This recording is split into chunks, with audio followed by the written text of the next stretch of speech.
We cannot be distracted by Donald Trump's antics from the real crises and real responsibilities and duties that we have. The virus, police killings, protests devolving into chaos and violence. Removing Trump must be done. But Trump is very aggressively trying to distract us. I already told you some of the ways earlier.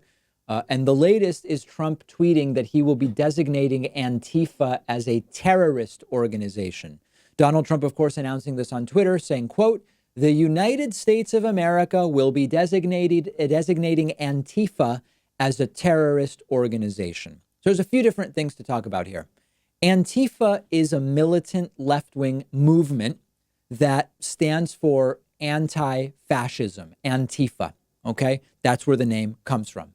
Antifa is not centrally organized. It's a sort of umbrella designation. Antifa I see as more of a strategy than a group of people per se.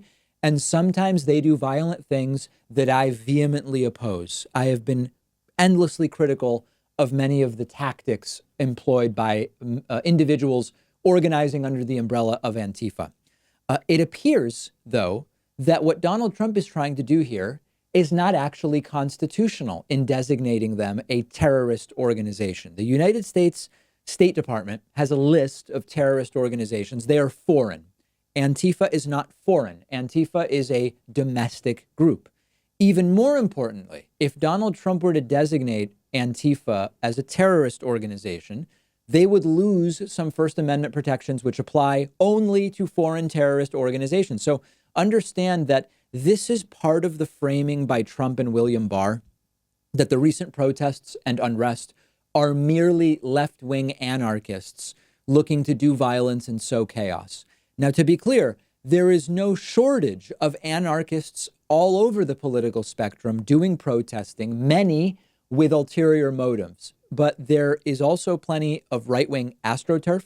There is police escalation by way of haphazard pepper spraying, shooting at media, etc. And this entire story of this is not genuine anger and frustration with policing in America or whatever else. These are provocateurs coming in from outside. That is being used to single-handedly devalue the complaints and concerns that the protesters have, and we can't fall for that. But this claim from Donald Trump that he will be designating Antifa as a terrorist organization, it's a political statement. It is not a law enforcement statement. It's really important to understand that. And it doesn't appear to be a legal statement either. Trump really cannot designate a domestic group a terrorist organization. It would deny them their First Amendment rights. It would also deny them due process. And it is likely unconstitutional, and it's not something Trump is going to be able to do. He may not even really try, because understand, the State Department's list of foreign terrorist organizations, you just can't put Antifa on that list. But he said it on Twitter, and that's the whole point. That's the big picture here. This is another attempt to distract. We must keep our eyes on the ball. Trump has failed on coronavirus.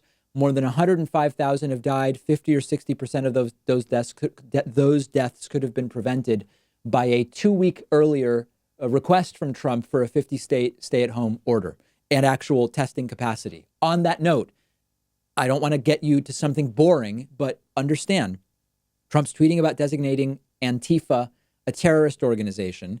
We still, after 4 months, aren't testing 500,000 people a day in the United States. We still, after 4 months, aren't at the absolute minimum testing we need to really look at reopening the country.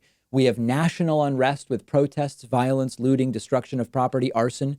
Trump's tweeting about Antifa and that the White House will release vicious dogs to go after protesters if they get past the fence. Oh, and by the way, the wall isn't being built. Trump didn't repeal and replace Obamacare with something better like he said he would.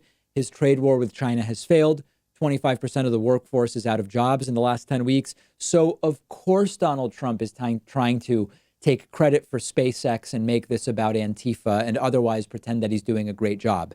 It is an abject failure that we have not seen in the United States for a long time. I mean, you have to look at Bush's failure on 9/11 when he said, let's go into Iraq, even though they didn't have anything to do with the 9/11 attacks. And this is all meant to distract. It actually is starting to feel like it may not work. If you look at polling, cautious optimism that what Trump is doing to distract isn't working. Assume nothing. Every one of us has to vote in November.